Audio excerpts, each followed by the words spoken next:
Olá, sejam bem-vindos ao nosso canal. Hoje, vamos mergulhar fundo em uma das histórias mais fundamentais de toda a Bíblia, a queda do homem. Em Gênesis, capítulo 3.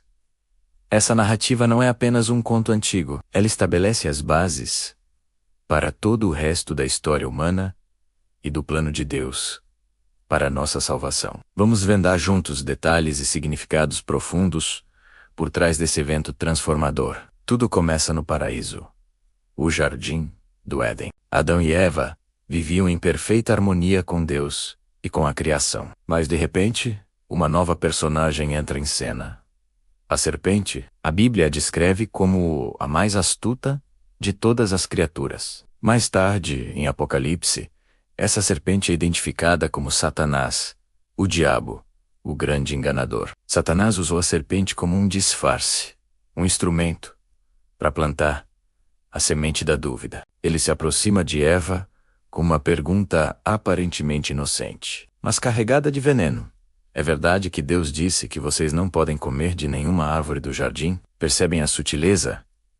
Ele distorce a ordem de Deus para criar confusão. A verdadeira ordem, em Gênesis 2, era que eles podiam comer de todas as árvores, exceto uma, a árvore do conhecimento do bem e do mal. Eva, ao responder, também altera um pouco a ordem de Deus. Ela diz que Deus ordenou para não comerem do fruto e nem sequer tocarem nele, sob pena de morte. Esse pequeno acréscimo mostra que a dúvida semeada pela serpente já estava começando a germinar. Ela já não tinha a palavra de Deus clara e firme em sua mente. É nesse momento que Satanás lança sua mentira mais ousada.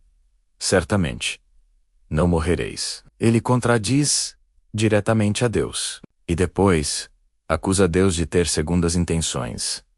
Deus sabe que, no dia em que comerem, seus olhos se abrirão, e vocês serão como Deus, conhecedores do bem e do mal. Essa é a tentação clássica.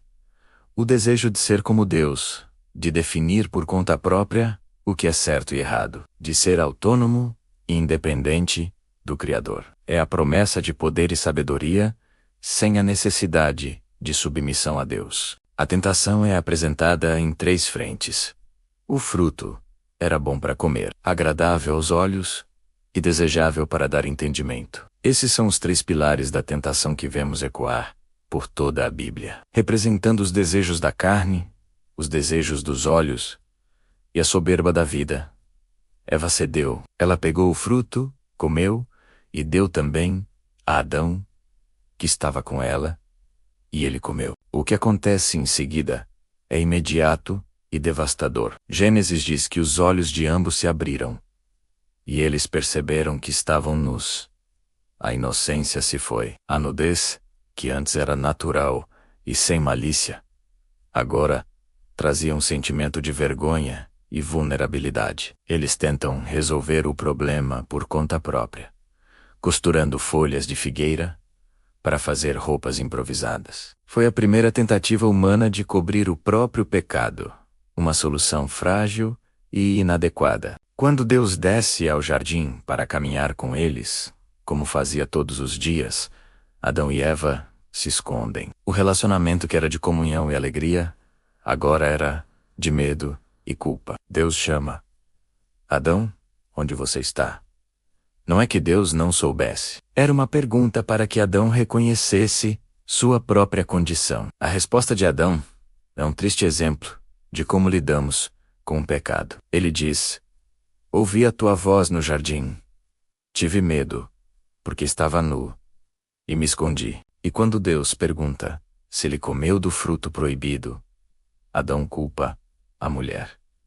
A mulher que me deste por companheira, ela me deu da árvore, e eu comi. Ele não apenas culpa Eva, mas indiretamente culpa o próprio Deus por ter lhe dado a mulher. Eva, por sua vez, culpa a serpente.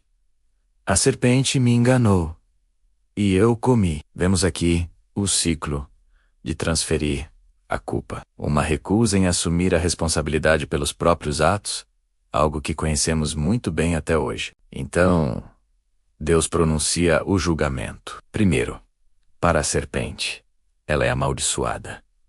rastejará sobre o ventre, e comerá pó todos os dias de sua vida. E aqui, em meio à maldição, encontramos a primeira promessa de redenção, o que chamamos de proto-evangelho. Deus diz à serpente: porei inimizade entre ti e a mulher, e entre a tua descendência e a descendência dela. Esta te ferirá a cabeça, e tu lhe ferirás o calcanhar.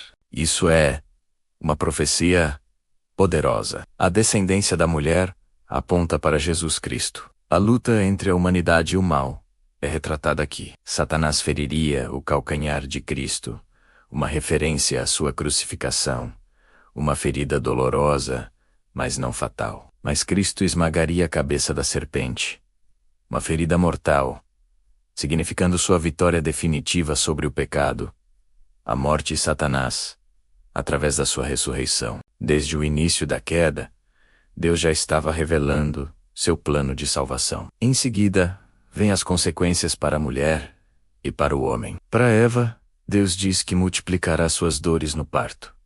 A maternidade, uma bênção, agora seria acompanhada de dor, e seu desejo seria para o seu marido, e ele a dominaria. O relacionamento de parceria e auxílio mútuo agora seria marcado por conflito e desequilíbrio de poder. Para Adão, a maldição recai sobre a terra. Por causa dele, a terra produziria espinhos e ervas daninhas. O trabalho, que antes era uma atividade prazerosa de cuidar do jardim, se tornaria uma labuta dolorosa e exaustiva. Ele teria que suar para tirar seu sustento do solo e, por fim, voltaria ao pó de onde veio. A morte física, a consequência final do pecado, é sentenciada. Mas mesmo no meio do julgamento, vemos a graça de Deus. Adão chama sua mulher de Eva, que significa mãe de todos os viventes.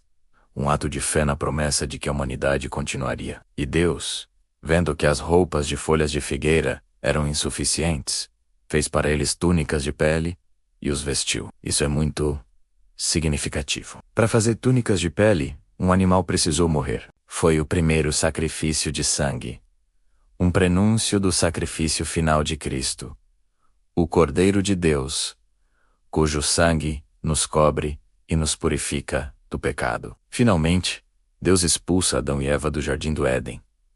Ele coloca querubins e uma espada flamejante para guardar o caminho da árvore da vida.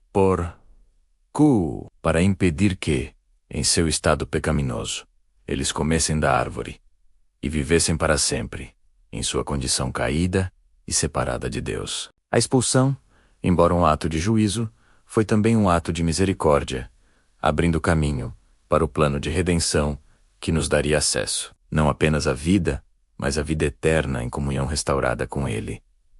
Essa história é o diagnóstico da condição humana. Ela nos mostra a origem do pecado, da vergonha, do medo, da culpa, do sofrimento e da morte. Mas mais importante, nos mostra que desde o momento da queda, Deus já tinha um plano de resgate. Ele não nos abandonou à nossa sorte. A promessa de que a semente da mulher esmagaria a cabeça da serpente se cumpriu em Jesus. Ele é o caminho de volta para Deus. A única solução para o problema do pecado que começou naquele jardim. Obrigado por assistir e refletir conosco sobre essa passagem tão profunda. Se este vídeo te abençoou, não se esqueça de curtir, compartilhar e se inscrever no canal para mais estudos como este. Que a graça de Deus esteja com todos vocês. Até a próxima.